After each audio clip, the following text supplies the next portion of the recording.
আগের দিনের থেকে যাওয়া পাউরুটি দিয়ে মুখে স্বাদ লেগে থাকার মতো একটি নাস্তার রেসিপি শেয়ার করব, যেটা ছোট থেকে বড় সবাই অনেক পছন্দ করবে। তো চলুন দেখে নিই। প্রথমে এখানে আমি 4 পিসের মতো পাউরুটি নিয়েছি। এখন একটি ছুরির সাহায্যে এই পাউরুটিগুলোকে এরকম ছোট ছোট কিউব করে কেটে নিব। খুবই মজার এই নাস্তাটা অল্প সময়ে আপনারা ঝটপট তৈরি করতে পারেন। পাউরুটিগুলো কাটা হয়ে গিয়েছে। চুলায় ননস্টিকের একটি প্যান বসিয়ে দিয়েছি। এখন কেটে রাখা যে পাউরুটিগুলো ছিল সেগুলো দিয়ে দিব।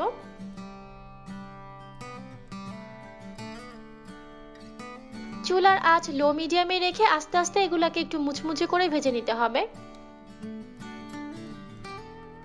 মুচমুচে করে পাউরুটিগুলো ভাজা হয়ে গিয়েছে। এখন এটাকে আমি তুলে নিচ্ছি।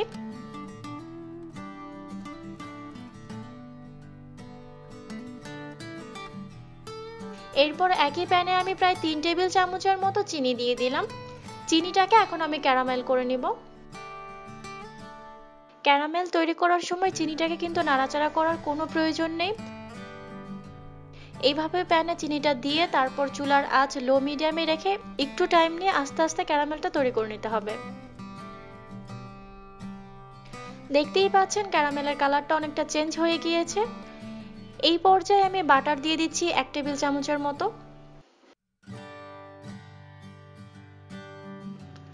ক্যারামেলের সাথে বাটারটাকে হালকা একটু মিশিয়ে নিব।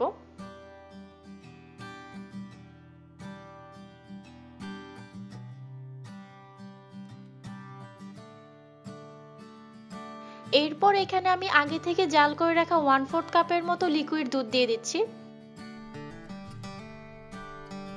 দুধটা দেওয়ার সাথে সাথে সবকিছুকে একটু ভালো করে মিশিয়ে নিতে হবে, তা না হলে এটা কিন্তু দলা পাকিয়ে যাবে।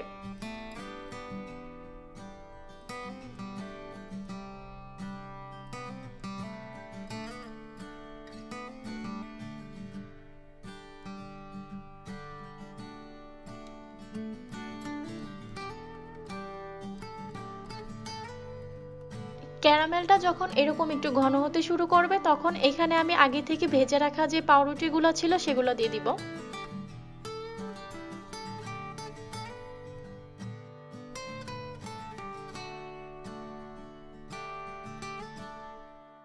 চুলার আঁচ এই পর্যায়ে লো মিডিয়ামে আছে। পাউরুটিগুলোকে ক্যারামেলের সাথে খুব ভালো করে একটু নেড়েচেড়ে মিশিয়ে নিব।